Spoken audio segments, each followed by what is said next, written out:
First, the highlights. Lagos State Task Force removes shanties, illegal structures in Lekki axis. Federal government emphasizes importance of private sector partnership to boost aviation sector. On the foreign scene, court delays trial of former United States President Donald Trump till after November election.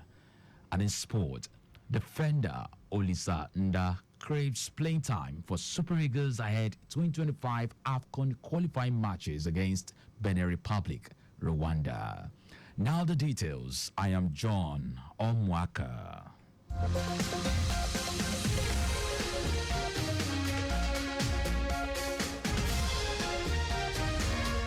The Lagos State Task Force has removed all shanties, makeshift buildings, and illegal structures on Agugi Ajiran Road, Lekki.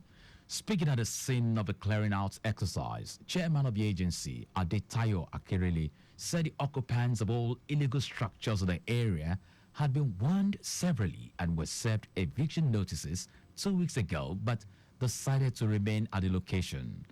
Akerele said the illegal structures not only deface the well-planned out residential area, but also goes against the fiscal planning programs of the state government along Lekki-Ekpe axis.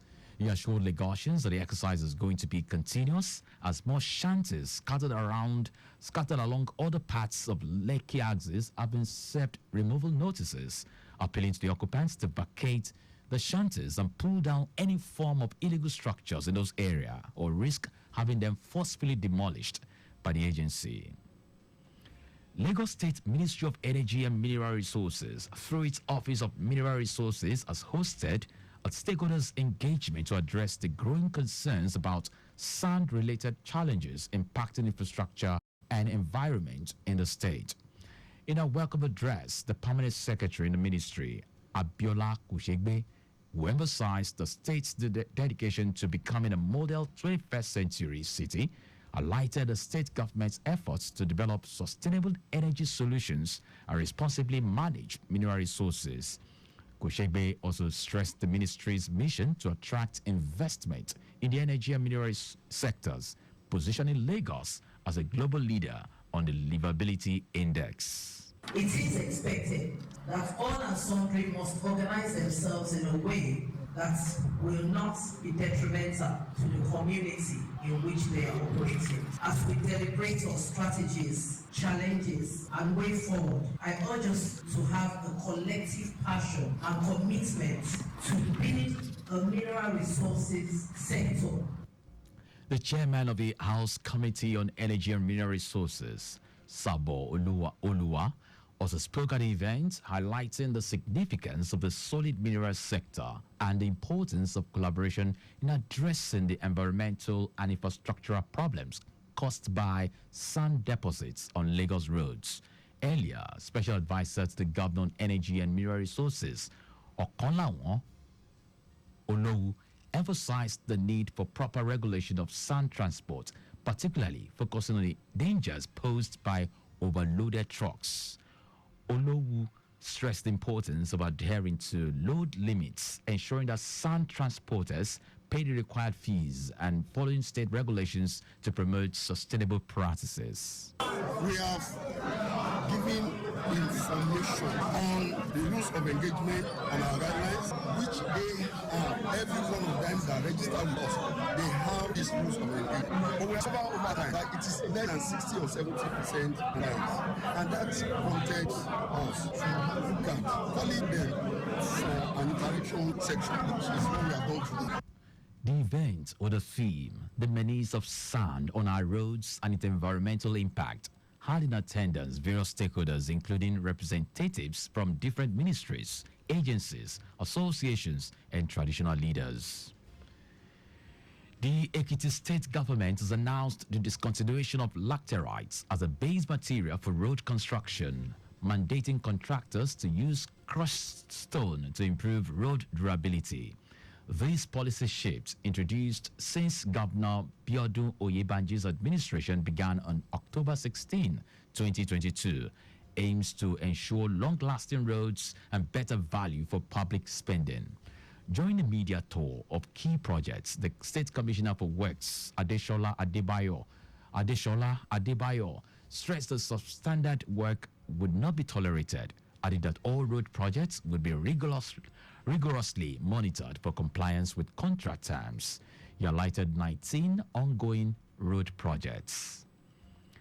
The federal government has issued a license to construct to UTM Offshore Limited for development of a 2.8 million tons per annum floating liquefied natural gas facility.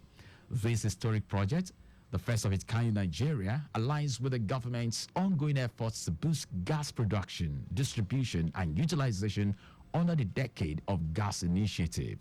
At the event, Minister of State for Petroleum Resources, Gas, Ekperipe Ekpo, hailed the milestone as a reflection of President Bola Tinubu's vision to transform the country's gas industry. Ekpo reiterated the administration's commitment to ensuring that gas becomes a key driver of Nigeria's economy by 2030.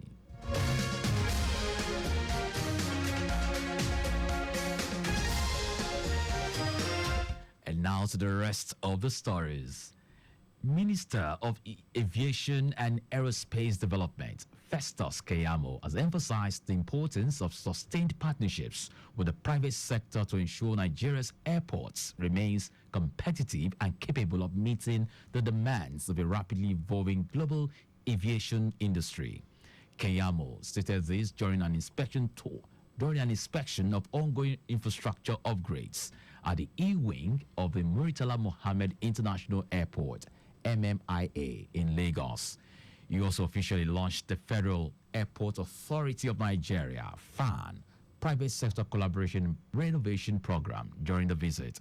Speaking during the inspection, the minister lauded the FAN Private Sector Collaboration and Renovation Program as a progressive step towards transforming the nation's aviation sector. The Federal Ministry of Education has clarified that it has not stopped students who are not up to 18 years old from writing the West African Senior School Certificate Examination, WASC, and the National Examinations Council, NECO, exams. Minister of State for Education, Yusuf Sununu, made a clarification in Abuja while feeding questions from journalists at an event to mark the 2024 International Literacy Day. Sununu said the public misconception and misinterpretation of what was said by the Minister of Education is highly disappointing. According to him, the minister was speaking on the 18 years of entry age into tertiary institutions as was practiced in the 6334 system of education.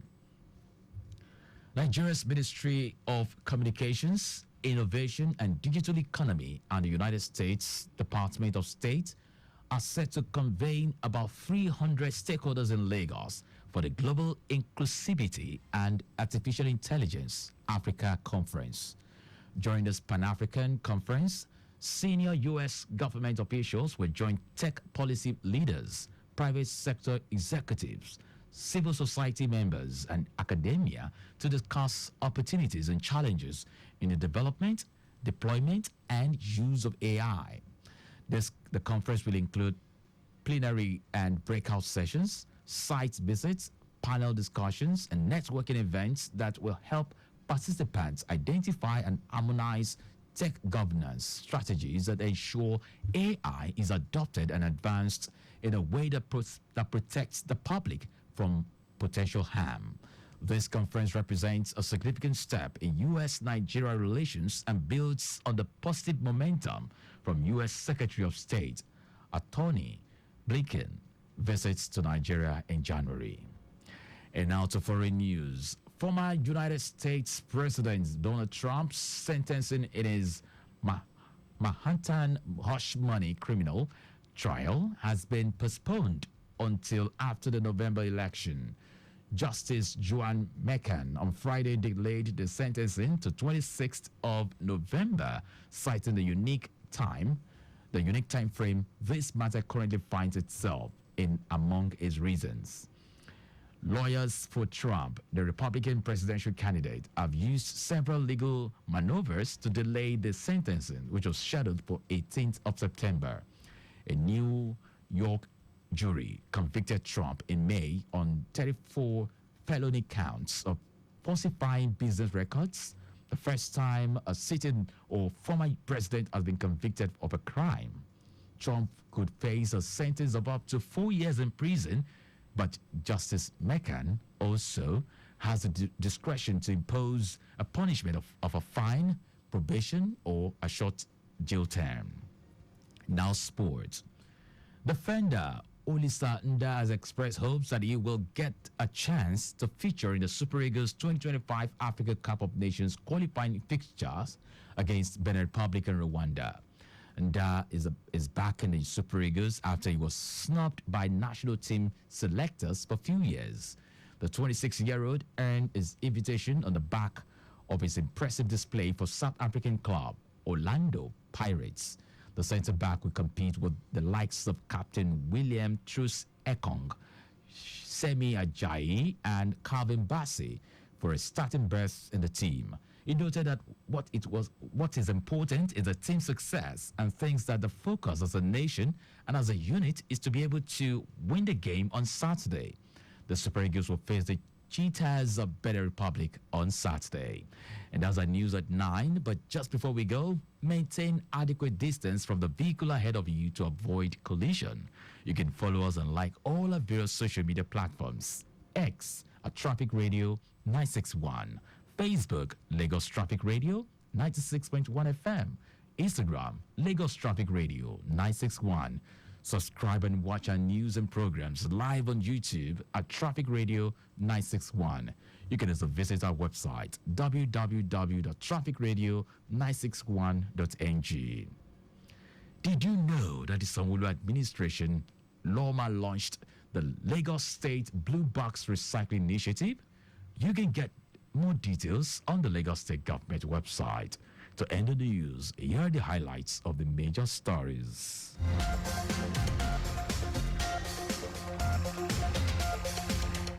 The Lagos State Task Force has removed all shanties, makeshift buildings, and illegal structures on Agungi Ajiran Road, Lekki. Minister of Aviation and Aerospace Development, Festus Keyamo, emphasized the importance of sustained partnerships with the private sector to ensure Nigeria's airports remains competitive and capable of meeting the demands of a rapidly evolving global aviation industry. We also tell you that former United States President Donald Trump's sentencing in his Manhattan hush money criminal trial has been postponed until after the November election. And in sport, defender Olisa Nda has expressed hopes that he will get a chance to feature in the Super Eagles 2025 Africa Cup of Nations qualifying fixtures against Benin Republic and Rwanda. For contact with the newsroom, send a message to info@trafficradio961.ng. That ends the news broadcast compiled by Adewale Olowoporaku. I am John Omoaka. Thank you very much for listening.